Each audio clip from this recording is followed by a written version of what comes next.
E a citricultura teve impactos muito negativos durante essa paralisação de caminhoneiros e trouxe uma situação de parar a indústria, de parar fornecimento, de ter frutos também estragando, entre outras situações. Hoje é o Dia Nacional da Citricultura e a nossa equipe de reportagem preparou uma especial que você acompanha agora no Agricultura BR. Você sabia que a cada 5 copos de suco de laranja consumidos no mundo, 3 são com a fruta cultivada no Brasil? Mas apesar da posição consolidada como o maior produtor de laranjas do mundo, o setor citrícola brasileiro atualmente passa por um período, digamos, de ajustes. O estado de São Paulo, maior produtor de laranja do mundo, responde por quase 30% do total produzido no globo terrestre, de acordo com dados do Departamento de Agricultura dos Estados Unidos e do Instituto Brasileiro de Geografia e Estatística, o IBGE. O estado também é o maior produtor de limão do Brasil, dominando em torno de 70% desse segmento, segundo o Instituto de Economia Agrícola, o IEA. Só que o período atual é de baixas para o setor. A safra 2018-2019 de laranja do Cinturão Citrícola de São Paulo e Triângulo e Sudoeste Mineiro foi estimada pelo Fundo de Defesa da Citricultura, o Fundecitrus, em 288 milhões e 290 mil caixas, número 28% menor do que a safra anterior, que foi considerada alta, de 398 milhões e 350 mil caixas, e 11% menor do que a média dos últimos 10 anos. De acordo com dados do Inventário de Árvores 2018 do Fundecitrus, a área plantada com citros no cinturão é de 465.635 hectares, distribuídas por 9.845 propriedades. Desde 2015, data do inventário anterior, houve diminuição de 16.956 hectares. A área com laranjas corresponde a 89% do total. Os pomares de laranja abrangem 414.353 hectares, redução de 30.232 hectares em relação a 2015.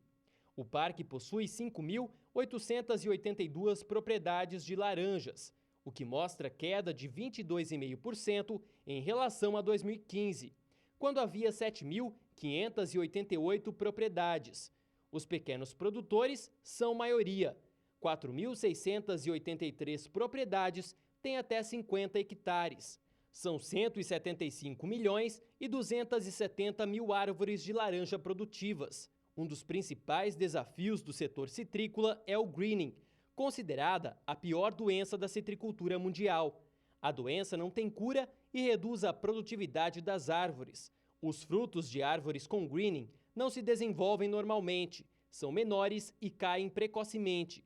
Em plantas novas, a árvore fica toda comprometida em 1 ou 2 anos. A incidência da doença no cinturão citrícola de São Paulo e Triângulo e Sudoeste Mineiro é de 16,73%, número que se mantém estável nos últimos 2 anos, mas que é considerado alto.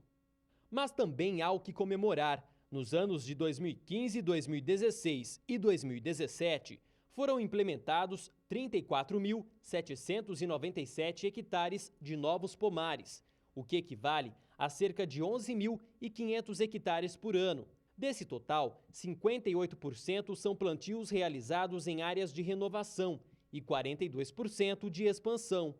Na distribuição entre as variedades, a Pera-Rio ocupa 50% desses plantios. A densidade de plantio vem aumentando ano a ano, com média atual de 474 árvores por hectare.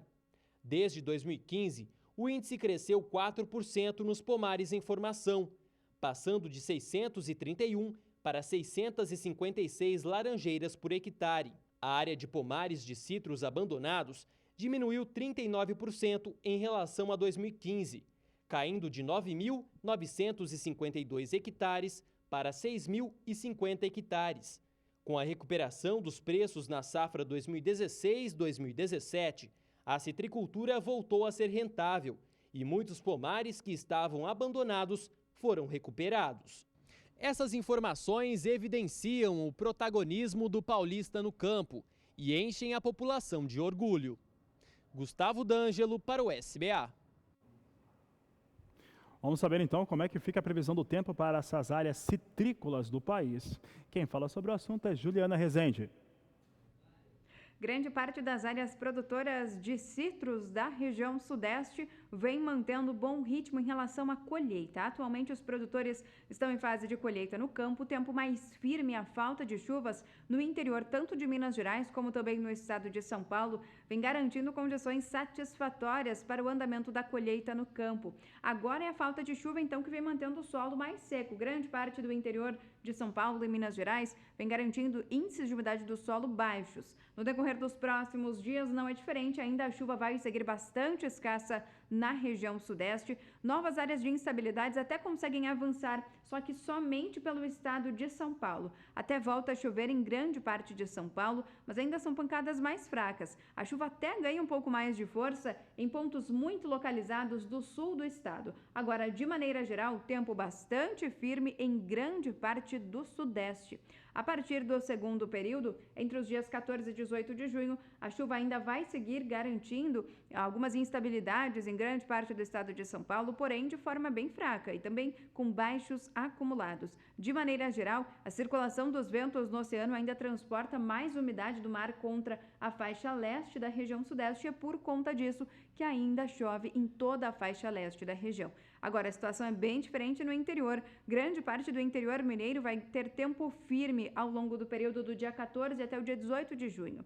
A partir do terceiro e último período, entre os dias 19 e 23 de junho, expectativa de tempo firme em grande parte do interior paulista e também mineiro. É uma massa de ar mais seco que atua, inibe a formação de áreas de instabilidades e mantém o sol predominando. Então, durante as próximas semanas, tempo firme predominando em grande parte das áreas produtoras de citros, tanto do estado de São Paulo como também do estado de Minas Gerais. A expectativa é de cenário otimista, isso porque os produtores vão poder seguir avançando com as atividades de colheita no campo.